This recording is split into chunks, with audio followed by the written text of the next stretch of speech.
થોડા મહિના પહેલા અંબાજીમાં એક તંત્રએ ડિમોલેશનને હાથ ધર્યું હતું અને તે ડિમોલેશનનું કારણ તેને અંબાજી કોરિડોર બનાવવાનું એવું સામે મૂક્યું હતું। ત્યારે તે કોરિડોર બનાવવા માટે ડિમોલેશન હાથ ધરવામાં આવ્યું હતું અને તે ડિમોલેશનને લઈ અને કેટલાય ઘરો તોડી નાખવામાં આવ્યા હતા અને તે લોકો બેઘર થયા હતા।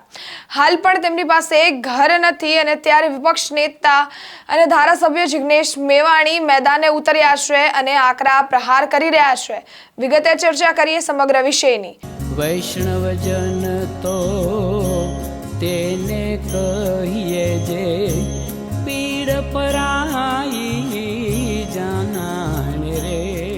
નમસ્કાર, નવજીવન ન્યૂઝ સાથે હું જ્યોતિકા પંડ્યા। થોડા મહિના પહેલા અંબાજીમાં એક ડિમોલેશન હાથ ધરવામાં આવ્યું હતું અને તે અંબાજી કોરિડોર બનાવવા માટે હાથ ધરવામાં આવ્યું હતું। તે ડિમોલેશનને લઈ અને કેટલાય લોકોના ઘર તોડી નાખવામાં આવ્યા હતા અને તે ઘરો આજ સુધી નથી ફાળવવામાં આવ્યા અને તે લોકો અત્યારે પણ બેઘર છે। ત્યારે અત્યારે વિપક્ષના ધારાસભ્ય જિગ્નેશ મેવાણી મેદાને ઉતર્યા છે અને લોકોની માંગણી કરી રહ્યા છે। તેમનું કહેવું એવું છે, લોકોને તે ઘર આપવા અને લોકોને તેમને છત આપવી તે સરકારની એક ફરજ છે, કારણ કે ડિમોલેશનને કારણે તેમના ઘર અને તેમની છતો છીનવાઈ ગઈ છે। ફિલહાલ પણ ગર્ભવતી માતાઓ, ગર્ભવતી દીકરીઓ બેઘર છે અને તેમની માથા ઉપર છત નથી ને તે આમને તેમ ફરી રહી છે।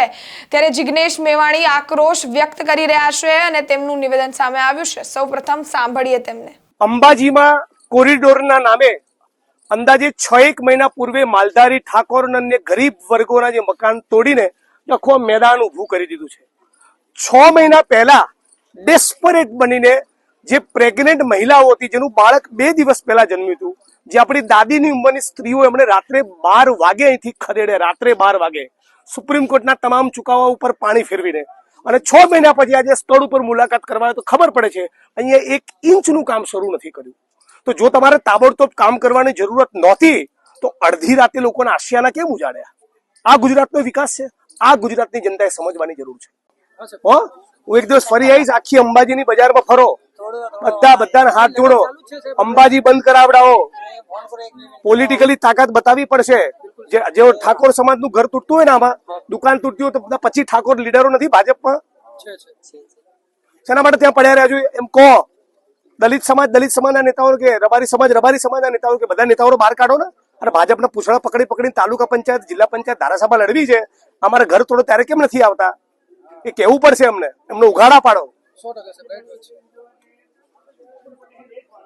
ક્યાં શું કોરિડોર બનાવી? હું મોટા તમારે ધાડ મારવાની કોરિડોર બનાવી? લડો બધા, આમાં લડવું પડે, અમે લોકો સપોર્ટ કરીશું। હું તમને કોંગ્રેસ તરીકે નહીં, ગુજરાતના તમારા ભાઈ નાગરિક તરીકે સપોર્ટ કરીશ। આ નાગરિક તરીકેની આપણી જવાબદારી છે। તમારી જવાબદારી મારામાં ઉભા રહેવાની છે, મારી તમારામાં। આપણે બે બીજાને અત્યાચારનો ભોગ બનેલા હોય તો આપણામાં કોઈ કાંઈ ઉભું રહેશે? ચાલે જ નહીં યાર। શું આ કિંમતો તો વિચારો, આની આખી જિંદગીની કોઈની પાઈ જોડી ત્યારે એક આવું મકાન બને।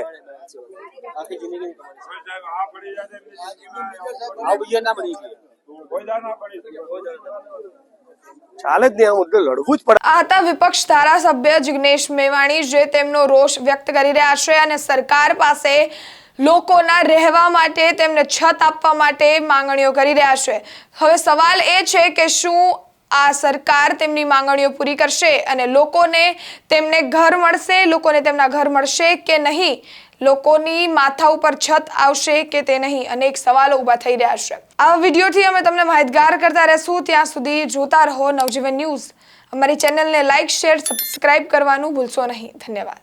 વૈષ્ણવજન તો તેને કહીએ જે પીડ